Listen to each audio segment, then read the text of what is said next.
Fail in love with her, पहली नज़र में मुझे उससे प्रेम हो गया। मतलब आपके लिए हम बता रहे हैं, पहली नजर के प्यार को ही क्रश कहते हैं।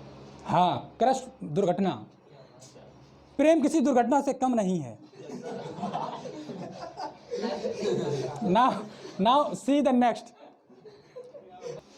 वेल विशर जो आपका भलाई चाहने वाला व्यक्ति होता है, जो आपका हमेशा अच्छा चाहता है, अच्छा चाहने वाला, आपके लिए अच्छा सोचने वाला, या आपका जो शुभ चिंतक है, जो आपके लिए शुभ चाहता है, तो उसको आप क्या कहेंगे? Well wisher. जैसे कि हमारे माँ बाप हमारे हमेशा वेल विशर होते हैं। Our parents are always our well wisher. कुछ हमारे दोस्त हमारे वेल विशर होते हैं, तो आप कह सकते हैं माई फ्रेंड, उसका नाम, is my well wisher. Now see the next. Next है फॉर द टाइम बीइंग, जिसका हिंदी अर्थ होता है फिलहाल, जिसे आप दूसरे शब्दों में कह सकते हैं कुछ समय के लिए। कुछ समय के लिए आप अपना एक कम्युनिकेशन में यूज़ करते हैं, कहते फ़िलहाल तो मैं घर जा रहा हूँ। या फिर कभी आप कहते हैं कि कुछ समय के लिए आप ज़रा मेरी बात पर गौर करें। तो इस प्रकार के जब भी आपको एक्सप्रेशन देना है या अपनी कम्युनिकेशन में शब्दों का यूज़ करना है, तो आपको फ़िलहाल के लिए या कुछ समय के लिए जो आप बोलना चाहते हैं यूज़ करेंगे फॉर द टाइम बीइंग, जिसका हिंदी अर्थ हो जाएगा फ़िलहाल। तो आपको एग्जाम्पल कहना है, फ़िलहाल आप मेरी बात सुने, तो आप क्या कहेंगे? For the time being listen me carefully. For the time being listen me carefully. फ़िलहाल आप मेरी बात सुने, आप उतनी देर से अपनी बात कहे जा रहे हैं बट आप मेरी बात नहीं सुन रहे। You are continuously expressing me but you are not listening me. तो आप फ़िलहाल के लिए सदैव क्या यूज़ करेंगे? For the time being. Now see the next. अगला है out of the question. Out of the question यानी कि जिस पर क्वेश्चन ना किया जा सके, और जिस पर क्वेश्चन ना किया जा सके क्या संकेत दे रहा है? असंभव। कुछ ऐसा जो असंभव है, कुछ ऐसा जो असंभव है। जैसे कि आप में से किसी एक बंदे के लिए मैं कहूँ कि तुम्हारा इंग्लिश बोलना सीखना असंभव है, तो क्या कहेंगे? For you speaking English is out of question. For you speaking English is out of question. तुम्हारे लिए अंग्रेजी बोलना क्या है? असंभव है, यानी कि तुम सीख नहीं सकते। बात समझ गए? तो आपको जब भी कोई असंभव, इम्पॉसिबल कहना है जहां पर, तो इम्पॉसिबल ना कहकर आप क्या कह सकते हैं? आउट ऑफ क्वेश्चन कह सकते हैं। Now see the next. Far and near. Far and near जिसका अर्थ हो जाएगा चारों ओर या दूर दूर। ये बहुत आप यूज़ करते हो। जैसे कि आपने कई बार टॉपिक में ताजमहल का, लाल किले का, कुतुब मीनार का, इसी प्रकार की किसी भी फेमस मोन्यूमेंट्स का जिक्र किया, और आपने कहा कि उसको देखने के लिए दूर दूर से लोग आते हैं, चारों ओर से लोग आते हैं। जब भी आप ऐसे कहेंगे कि दूर दूर से लोग आते हैं, तो आपको क्या कहना होगा? Far and wide, sorry far and near. तो आप कहेंगे Taj Mahal is a beautiful building, people from far and near come to visit Taj Mahal. लोग चारों तरफ से या दूर दूर से ताजमहल को देखने आते हैं या ताजमहल को विजिट करने आते हैं। तो समझ गए? जब भी आपको चारों तरफ या दूर दूर से, कि हमारा बाज़ार जो है, कमालगंज का बाज़ार बहुत ही फेमस बाज़ार है, यहाँ चारों तरफ से कस्टमर्स आते हैं, तो आप क्या कहेंगे? Far and near the customers come to the market of Kamalganj. Come to the market of Kamalganj. बात समझ गए? Now see the next.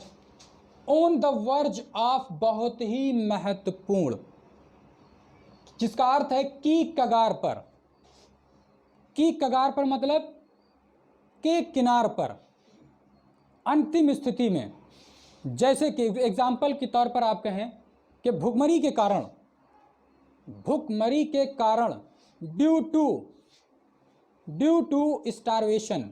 भुखमरी की होती है starvation, due to starvation the people were, फिर देखो on the verge of death, due to starvation भूखमरी के कारण, the people were on the verge of death, यहां पे जोड़ देंगे ऑफ के बाद डेथ, लोग मौत की कगार पर थे, यानी कि मरने की स्थिति में पहुंच गए थे, बर्बादी की कगार पर, on the verge of disaster, on the verge of ruin. तो कुछ किसी भी मामले में कहें आप, कगार पर से मतलब किनार पर, किसी चीज या कोई भी एक्सप्रेशन हो उसके किनार पर या कगार पर, बहुत ही महत्वपूर्ण है। टॉपिक्स में आपको अक्सर या अपनी कम्युनिकेशन में आपको अक्सर जो है इनको यूज़ करना पड़ेगा। नाउ सी द नेक्स्ट, ये भी बहुत ही महत्वपूर्ण है, speak ill of. Speak ill of का मतलब होता है बुरी बात करना, बुरी बातें करना, और सिंपल शब्दों में बुराई करना। आपने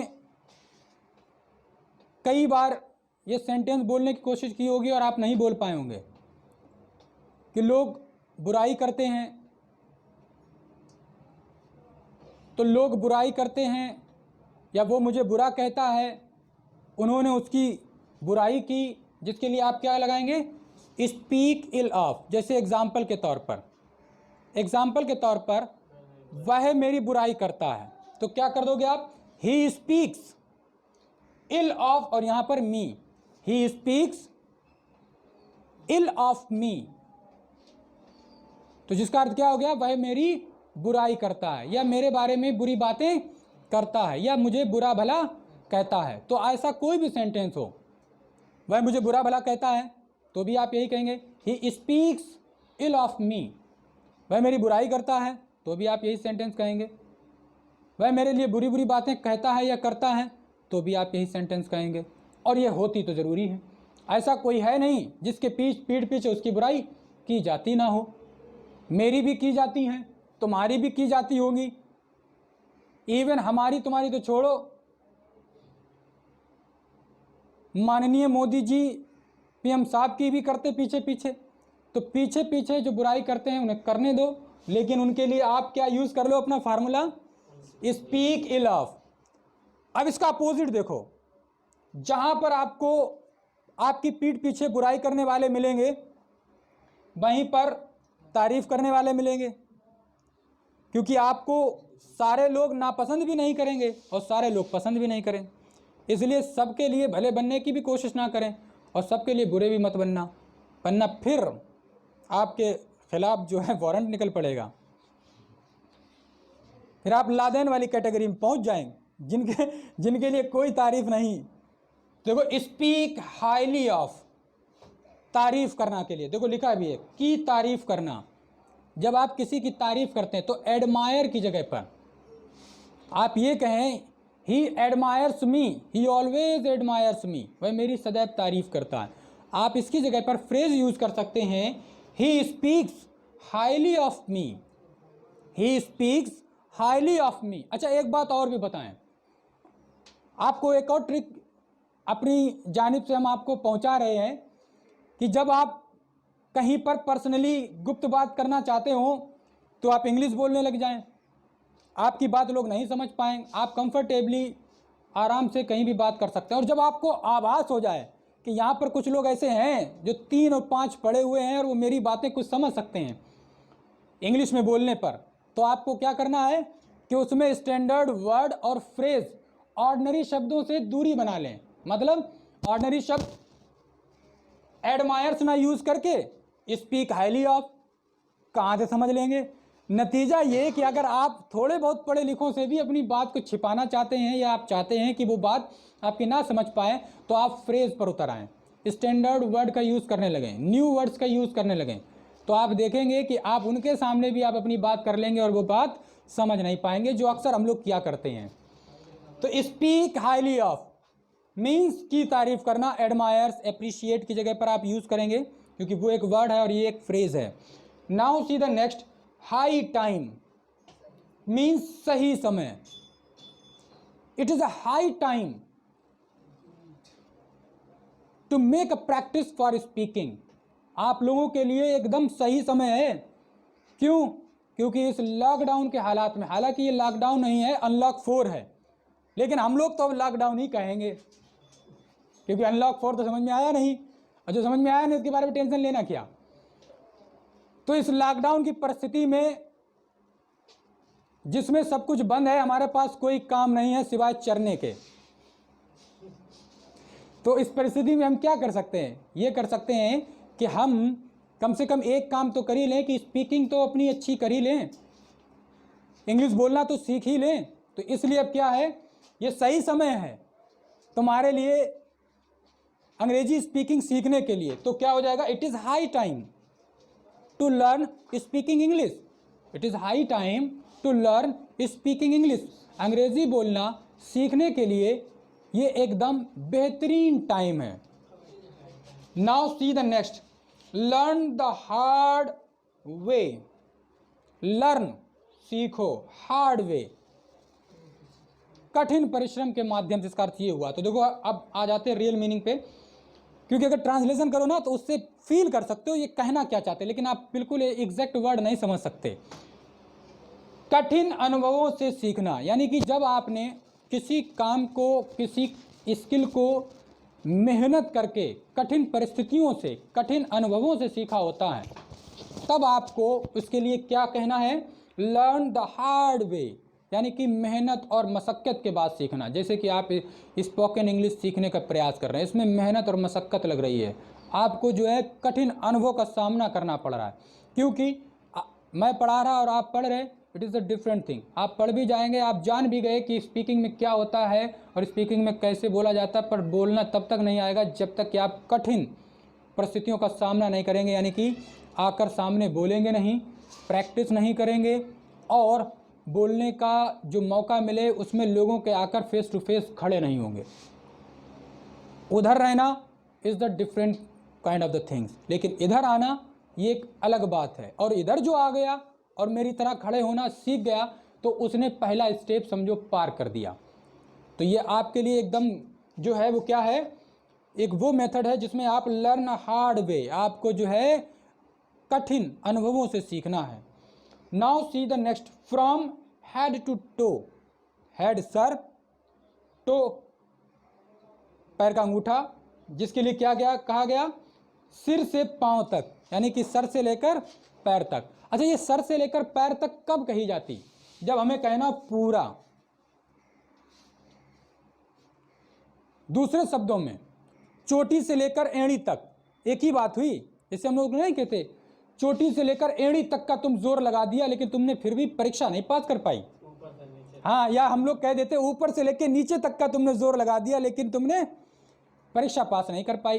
तो क्या यहाँ पे मतलब सर से लेकर पैर तक का तुमने जोर लगा दिया, लेकिन तुमने परीक्षा नहीं पास कर पाई। तो इसका मतलब ये है कि जितनी हिम्मत और हौसला थी तुम्हारे अंदर या था, जितना तुम कर सकते थे उतना, हमने तो एक शब्द लिख दिया, मतलब आप समझ लें जितने भी हम बता रहे, जितना भी तुम्हारे अंदर जोर था, जितनी भी तुम्हारे अंदर शक्ति थी, जितनी भी तुम्हारे अंदर काबिलियत थी, पूरी की पूरी तुमने लगा दी, इसके बावजूद भी आप परीक्षा पास नहीं कर पाए। तब आपके क्या कहना है, आपको कहना है from head to toe you tried your best yet you did not pass. सर से लेकर पैर तक की तुमने कोशिश की, लेकिन इसके बावजूद भी तुम सफल नहीं हुए, यानी कि ऊपर से लेकर नीचे तक का जोर लगा दिया, लेकिन कामयाब नहीं हो पाए। Now see the next, come to light, महत्वपूर्ण। और इसमें लगभग जितने आपने पढ़े हैं अब तक 20 हो गए, ये सब वही हैं जो डेली कम्युनिकेशन में आप यूज़ करेंगे, नहीं करेंगे तो आप मार खाएंगे हमसे। Come to light, come to light. अब ये मत सोच लेना रोशनी में या प्रकाश में ला के रख देना कि जे लो come to light. Come to light का मतलब ये है कि जो चीज़ हमारे सामने नहीं है उसे सामने लाना। तो देखो हिंदी में क्या लिखा है, सामने आना या राज खुल जाना या राज खोल देना। मामला क्या है उसे निकाल कर बाहर कर देना, ये कम टू लाइट हो गया। जैसे कि the death of Sushant Rajput is coming to light, कि सुशांत केस, जो सुशांत की मौत का जो केस है, मैटर है, वो क्या हो रहा है, सामने आ रहा है, कमिंग टू लाइट, सामने आ गया नहीं कहा, क्योंकि अभी आया नहीं है, सामने आ रहा है, यानी उसके राज खुल रहे हैं। या तुम्हारे दिल में क्या था, हमने कुछ ऐसी बात कही कि तुमने कबूल दी, तब हम कहेंगे ओ अब देखो आई बात सामने, तो हम क्या कहेंगे, कहेंगे now came to light. Came to light मतलब राज अब खुला, अब आई बात सामने। सो नोट कर लें आप इसे।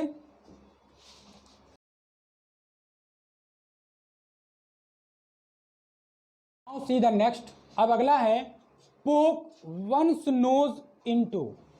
बहुत ही अच्छा, बहुत ही चटपटा। कैसा चटपटा, इसका हिंदी अर्थ है दखल देना।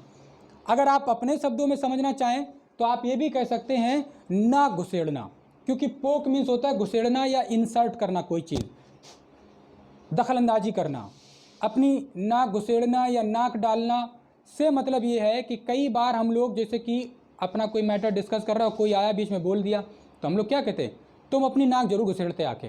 तो वहाँ पे इसका मतलब ये है कि तुम दखल जरूर देते हो। नाक घुसेड़ना से आशय ये होता है कि दखल देना, ठीक है। तो एक ही बात यहाँ पर आपको समझना ये है कि वंस, ये जो वंस आया है यहाँ पे वंस नहीं लगेगा, बल्कि जिसकी आवश्यकता होगी वो। जैसे कि एग्जाम्पल के तौर पर हम ये कहें कि तुम दखलंदाजी मत किया करो, तुम दखलंदाजी मत किया करो, तो हम इस क्या कहेंगे, डोंट, डोंट पोक। और यहाँ पे वंस की जगह पे कर देंगे योर, वंस की जगह पे क्या कर देंगे, your nose into my matter. मेरे मामलों में अपनी नाक मत घुसेड़ा करो, मेरे मामले में दखलंदाजी मत किया करो, मेरी बात में बोला कतई मत करो। इन तमाम एक्सप्रेशन के लिए आप सिंपल आप क्या यूज़ करें, पोक। और फिर यहाँ पर योर की जगह पे कुछ और भी हो, जैसे कि एग्जांपल दूसरा ले लो कि वो जो है मेरे मामले में हमेशा दखलंदाजी करता है या अपनी नाक अड़ाता है, तो क्या कहेंगे, प्रेजेंट डेफिनिट सेंटेंस हो गया, ही पोक्स। अब योर की जगह पे क्या हो जाएगा, his nose into my matters, कि मेरे मामले में या मेरे मामलों में वह अपनी नाक हमेशा अड़ाता है, यानी कि दखलंदाजी करता है। कॉन्टिन्यूअस में बना लो, किसी भी टेंस में बना लो। Why, why are you poking, why are you poking your nose into my matters, तुम मेरे मामलों में अपनी नाक क्यों अड़ा रहे हो या दखलंदाजी क्यों कर रहे हो। तो बहुत ही इंटरेस्टिंग, बहुत ही चटपटा है, इसे आप जो है अच्छे से तैयार कर लें। Now see the next, a matter of life and death. बहुत ही आसान है लेकिन अच्छा बहुत है। क्या हो गया, जीने मरने का सवाल। हम लोग नहीं कहते यहाँ पे सच में कोई जीना मरना वाला मैटर डिस्कस नहीं किया जा रहा, हमारी लैंग्वेज में रहता है ना। हम लोग कहते हैं कि अब तो मेरी दशा ऐसी हो गई जीने और मरने वाली, मतलब अब ऐसी दशा है कि हमें पास होना है इस परीक्षा में, कुछ भी हो जाए इस परीक्षा को पास करना है। तो हम लोग तभी तो कहते अब तो जीने और मरने की बात है, जीने और मरने की बात है, तो मतलब ये अब कुछ भी हो जाए मुझे ये परीक्षा पास ही करनी है। तब आप बोलेंगे, क्या बोलेंगे, to qualify the examination is a matter of life and death. To qualify the examination is the matter of life and death. चलो दूसरे पे बना के देख लेते हैं। नौकरी पाना मेरे लिए जीने और मरने का सवाल है। Getting job is a matter of life and death for me. नौकरी पाना मेरे लिए जीने और मरने का सवाल या बात है। तो बात समझ गए। तो ऐसा जब भी आपको एक्सप्रेशन देना हो तो आप इस फ्रेज का यूज़ करें। लंबा चौड़ा फ्रेज दिख रहा है। Now see the next, well wisher. बहुत ही अच्छा, वेल विशर। वेल विशर शुभ चिंतक, आपका जो भलाई चाहने वाला है।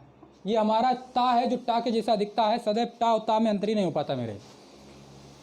तो वेल विशर जो आपका भलाई चाहने वाला व्यक्ति होता है, जो आपका हमेशा अच्छा चाहता है, अच्छा चाहने वाला, आपके लिए अच्छा सोचने वाला, या आपका जो शुभ चिंतक है जो आपके लिए शुभ चाहता है, तो उसको आप क्या कहेंगे, वेल विशर। जैसे कि हमारे माँ बाप हमारे हमेशा वेल विशर होते हैं। अब parents are always our well wisher. कुछ हमारे दोस्त हमारे वेल विशर होते हैं, तो आप कह सकते हैं माई फ्रेंड, उसका नाम, इज माई वेल विशर। तो इस प्रकार से कोई भी आपका शुभ चिंतक है आप कह सकते हैं simply.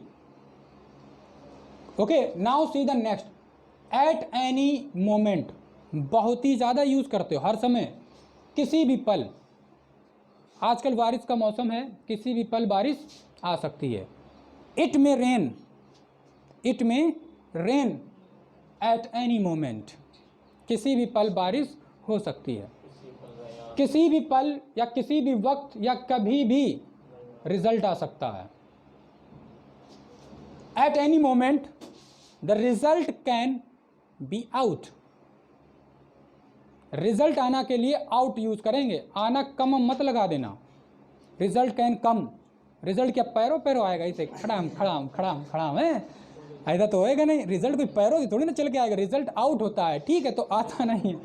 Now see the next. At first sight, जो गलत छप गया है, let me just change. First, at first sight, ये तुम्हारे लिए बहुत ही ज़्यादा महत्वपूर्ण है। आपने सुना होगा लव एट फर्स्ट साइट, तो जिसका हिंदी अर्थ क्या होता है? पहली बार में, यानी कि पहली नज़र का प्रेम।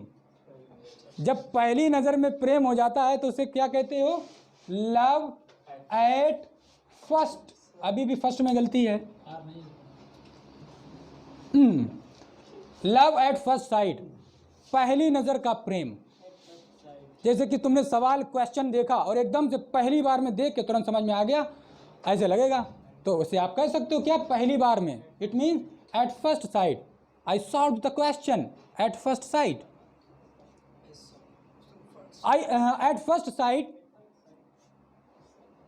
आई fail in love with her. पहली नज़र में मुझे उससे प्रेम हो गया। मतलब आपके लिए हम बता रहे हैं, पहली देर के प्यार को ही क्रश कहते हैं। हाँ, क्रश दुर्घटना। प्रेम किसी दुर्घटना से कम नहीं है। Now see the next. Break the ice. यहाँ पे बेटा कोई बर्फ नहीं तोड़ी जा रही, बल्कि इसका अर्थ क्या? चुप्पी तोड़ना।